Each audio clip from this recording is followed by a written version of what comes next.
2025 অগ্রণী সাংস্কৃতিক পরিষদের শুভ উদ্বোধন হয়ে গেল দীঘার জগন্নাথ মন্দির। এখন আজ দ্বিতীয় দিনে আপনাদের দেখায় ভিড় দেখুন। উদ্বোধন হয়ে গেল দুর্গাপুরের আরও একটা বিগ বাজেটের মণ্ডপ। এত বৃষ্টির মধ্যেও রাত 11টার সময়ও ভিড় জমিয়েছে। মায়ের মূর্তিটা কিন্তু অসাধারণ কিউট লাগে। সিংহদুয়ার দিয়ে প্রবেশ করছি ভিতরে।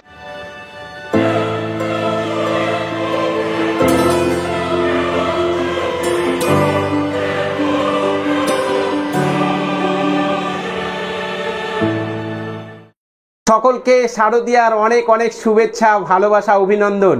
আজকের এই পর্বে দুর্গাপুরের টপ 3টে দুর্গাপুজো তোমাদেরকে দেখাবো, যে পুজো মণ্ডপগুলো না দেখলে এবারে 2025-এ দুর্গাপুরের কিন্তু মিস থেকে যাবে। তো প্রথম রাউন্ডে আমি দেখাবো দুর্গাপুরের সবথেকে বড় পূজা মণ্ডপ, যেটা হচ্ছে মার্কনি দক্ষিণপল্লী। দ্বিতীয়তে থাকবে শঙ্করপুর সার্বজনীন, আর তৃতীয়তে থাকবে অগ্রণীর ওয়াট অরুণ মন্দির। আমি পরপর এইভাবে তোমাদের সামনে নিয়ে আসছি। তোমরা ডিসাইড করবে কোন পুজো মণ্ডপটি তোমাদের এবছরের সব থেকে সেরা লেগেছে। তো ভিডিওটি ভালো লাগলে লাইক করে দিও, শেয়ার করো, আর অবশ্যই কিন্তু চ্যানেলে নতুন হয়ে থাকলে চ্যানেলটাকে সাবস্ক্রাইব করে পাশে থাকা নোটিফিকেশন বেল আইকনটি প্রেস করে দিতে ভুলো না। তো চলো শুরু করা যাক আজকের এই পর্বটা। প্রবেশ করব স্যাংচুয়ারি অফ ট্রুথ, থাইল্যান্ডের বিখ্যাত মিউজিয়াম। একদম সামনে প্রবেশদ্বারটা খুব সুন্দরভাবে সাজানো হয়েছে। সামনে আরও একটু এগিয়ে নিয়ে যায়, যেখানে উপরে লেখা রয়েছে দেখতে পাচ্ছ মার্কনি দক্ষিণপল্লী। আর ঠিক তার উপরে এত সুন্দরভাবে প্লাই দিয়ে ডেকোরেশন করা হয়েছে, তার সাথে ফোমের এত সুন্দর কাজগুলো করা হয়েছে যে মনে হচ্ছে পুরোটাই কিন্তু কাঠের। তো রাত 11টার সময়ও ভিড় জমিয়েছে মার্কনি দক্ষিণপল্লীতে। রাত্রি 11টা বাজছে, দেখতে পাচ্ছ খুব সুন্দর লাগছে। এক পশলা বৃষ্টি হয়ে গেছে, প্রবেশ করছে ধীরে ধীরে অনেক মানুষ। এখনো পর্যন্ত ভিড়, 11টা বাজছে, খুব ভিড়। তৃতীয়ার দিনে হলো প্রবেশদ্বার, আর এটা দিয়ে ভিতরে যাব, দেখাবো এটা। তার আগে কাছ থেকে দেখায় পুরো প্লাইউড বোর্ডের উপরে যে ফোমের কাজটা এত সুন্দর হয়েছে, এবং যে প্রাচীন মূর্তিগুলো এত সুন্দরভাবে প্লেস করা হয়েছে যে বুঝবার উপায় নেই যে ফোমের উপরে কিন্তু রং করা হয়েছে।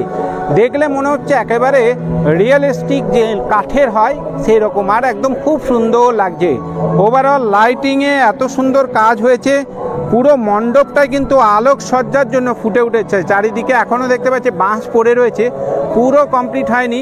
আর বাজছে এত সুন্দর একটা আবহ সঙ্গীত, খুব সুন্দর। উপরে লাইটিংগুলো দেখায়, উপরের কাজগুলো দেখায়, ডিটেলস কিন্তু প্রত্যেকটা মণ্ডপেই কাজ ডিটেলস হয়েছে। আর কাজগুলো যদি দেখায়, তো এই যে আগেও বলেছিলাম যে ছোট ছোট যে প্রদীপ বা থালা বাটি, যেগুলো চামচ, এই যে কাঁটা চামচ রয়েছে, এগুলো দিয়েই কিন্তু পুরো ওভারঅল যে মণ্ডপটা কিন্তু ডেকোরেশন করা হয়েছে। এবং উপরের কাজটা দেখায়, উপরটাও কিন্তু খুব সুন্দর লাগছে। পুরোটাই কিন্তু এরকম ছোট ছোট থালা বাটি, প্রদীপ, তারপরে আরও যে ওই ঠাকুরের যে কোষাকুষিগুলো রয়েছে সেগুলো দিয়ে পুরোটাই কিন্তু এরকম ডেকোরেশন করা হচ্ছে। তার সাথে দুর্দান্ত আলোকসজ্জা প্রতি বছরই থাকে। মাতৃ প্রতিমাটা তোমাদেরকে একবার দেখায়, প্রতিমাটাও কিন্তু খুব সুন্দর করা হয়েছে।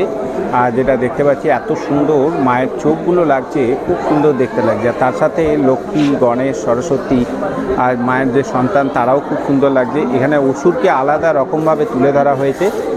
26তম বর্ষে দুর্গাপুরের শঙ্করপুর সার্বজনীন এবারও কিন্তু তাক লাগিয়ে দিয়েছে।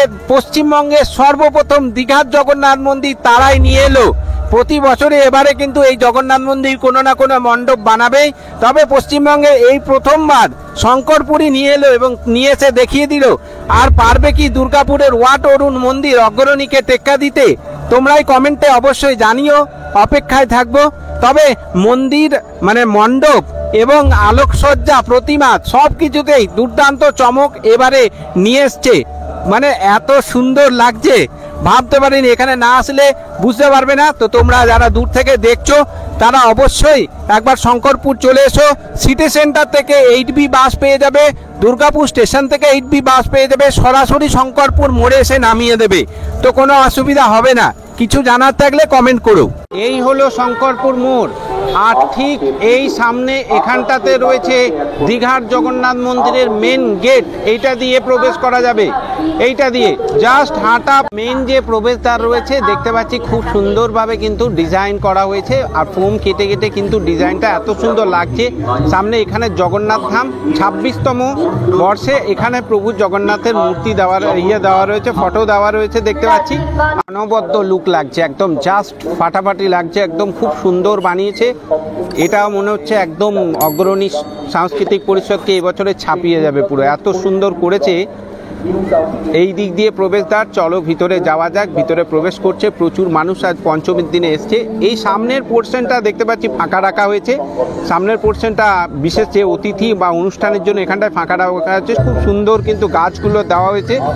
এই প্রবেশ দ্বার দিয়ে ভিতরে যখন প্রবেশ করবেন 3টে লাইন করা হয়েছে ভিড় আটকাবার জন্য। এই যে দেখতে পাচ্ছেন 3টে লাইন একদম সোজা চলে যাচ্ছে মণ্ডপের ভিতরে, একবারে প্রধান যে মণ্ডপ রয়েছে তার ভিতরে। এটা দিয়ে ভিতরে প্রবেশ করব, লেখায় রয়েছে শঙ্করপুর সার্বজনীন। একেবারে মানে এত সুন্দরভাবে দীঘার জগন্নাথ মন্দির মনে হয় এরকম ভাবে ডেকোরেশন করা হয়নি, এত নিখুঁত কাজ হয়েছে, মানে মাস্টার স্ট্রোক দেওয়া হয়েছে।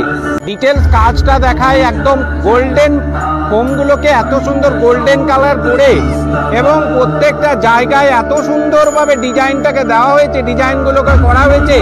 উপরে চক্র রয়েছে, একবারে অনবদ্য লাগছে। কিন্তু সিংহদুয়ার দিয়ে প্রবেশ করছি ভিতরে, ভিতরের ডিজাইনটা চলো আমার সাথে সাথে তোমরাও দেখে নাও, যারা আসতে পারবে অবশ্যই একটিবার এসো। আর তার পাশে চারিদিকটা একবার ঘুরিয়ে দেখিয়ে দিই পুরো চত্বরটাকে। এই দেখো মানুষ দেখতে, প্রচুর মানুষ ভিড় হয়েছে।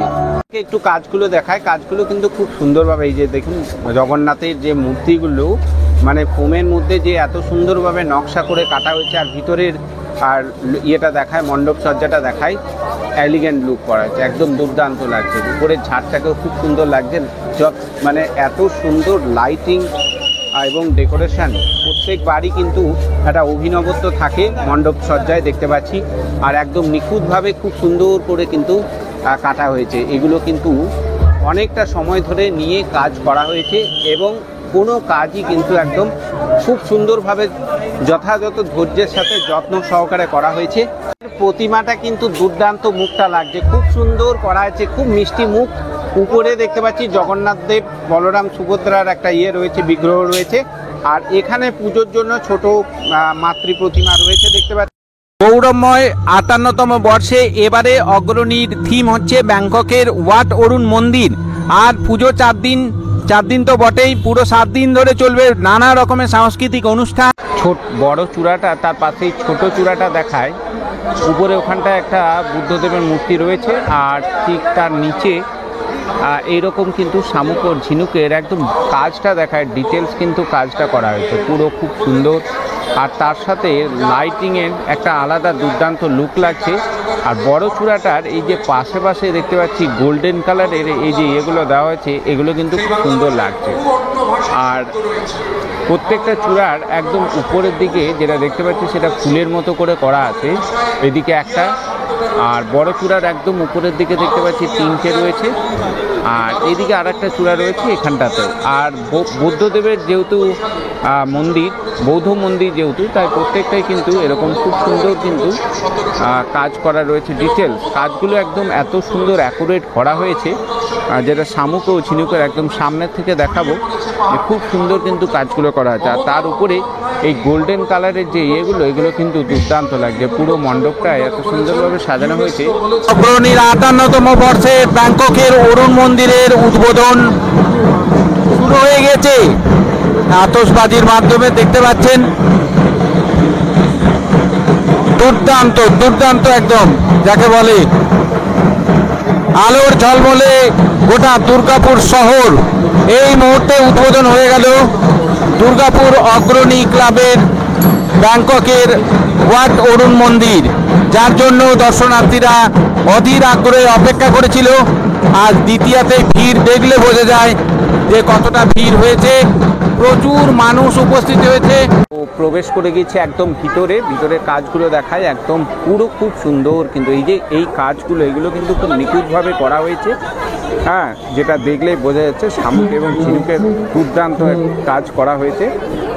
আর উপরেও তাই একই রকমভাবে পুরোটাই ডেকোরেশন করা হয়েছে। ওভারঅল খুব সুন্দর লাগছে, কিন্তু ব্যাপক লাগছে জায়গাটা। এখানে যে ডেকোরেটার সেবারে করেছে আমরা সকলের আমাদের সবার পরিচিত অনিমা ডেকোরেটার। আমরা জানি যে দুর্গাপুরের যত বড় বড় মণ্ডপ আছে তারাই কিন্তু এগুলোর সাজসজ্জা করে। এই যে দেখো খুব সুন্দর, এই যে পাখি দিয়ে করেছে এবং ডিটেলস কাজগুলো দেখায় একদম খুব সুন্দরভাবে কিন্তু কাজ হয়েছে। শামুক, ঝিনুক এবং এই যে শঙ্খ যে গুঁড়ো গুঁড়ো করে এগুলোকে কিন্তু করা হয়েছে। শামুক ঝিনুকগুলো গুঁড়ো গুঁড়ো করে এগুলো করা হয়েছে। ভিতরে ঢুকে গেছি, ভিতরের এই যে দেখতে পাচ্ছি যে শঙ্খ যে গুঁড়িগুলো, এই গুঁড়িগুলো দিয়ে কিন্তু খুব সুন্দরভাবে বসানো হয়েছে। এই জায়গায় বিভিন্ন রকমের মূর্তি রয়েছে। এখানটাতে এখানটাতে দেখতে পাচ্ছি বৌদ্ধ মূর্তি রয়েছে, বৌদ্ধ কাজ করা হয়েছে এবং উপরের ইয়েগুলো দেখলে বোঝা যায় যে এত সুন্দরভাবে কিন্তু একদম খুব নিখুঁতভাবে কাজগুলো করা হয়েছে।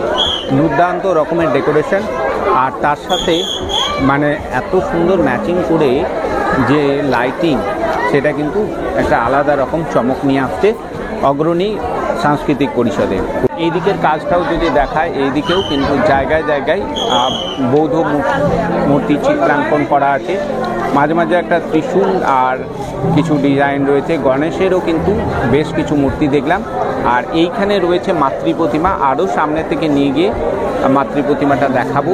তার আগে উপরে ছাড়গুলো একবার দেখিয়ে দিই। খুব সুন্দর কিন্তু করা হয়েছে, একদম ডিটেলিংয়ের সাথে কাজ করা হয়েছে, কিন্তু খুব সুন্দর এফোর্ট দিয়েছে 19 জানায় শিল্পীদের। খুব সুন্দর তাদের হাতের ছোঁয়ায় কিন্তু এত সুন্দর মণ্ডপ সজ্জা হয়েছে, সাথে সাথে লাইটিংয়েরও কিন্তু খুব সুন্দর হয়েছে। কাজগুলো আরও ডিটেলসে দেখা। মায়ের মুখটা কিন্তু দুর্দান্ত লাগছে দেখতে পাচ্ছি, সাথে লক্ষ্মী, সরস্বতী প্রত্যেকের কিন্তু মুখের একটা আলাদা রকমের চমক আমরা দেখতে পাচ্ছি। আর এত সুন্দরভাবে সাজসজ্জা করা হয়েছে, একদম যে থিম, সেই থিমের সঙ্গে সামঞ্জস্য রেখে কিন্তু এবারেও অগ্রণী সাংস্কৃতিক পরিষদ কিন্তু আমাদের দুর্গাপুরবাসীর জন্য দারুণ একটা মণ্ডপ নিয়ে এসছে। এবারে এই প্রথমবার দুর্গাপুরবাসী এত বড় একটা মণ্ডপ উপহার পেল।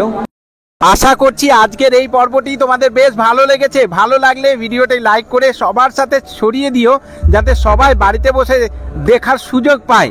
চ্যানেলে নতুন হয়ে থাকলে চ্যানেলটাকে সাবস্ক্রাইব করে পাশে থাকা নোটিফিকেশন বেল আইকনটি প্রেস করে দিও, নাহলে আমি আবার হারিয়ে যাব।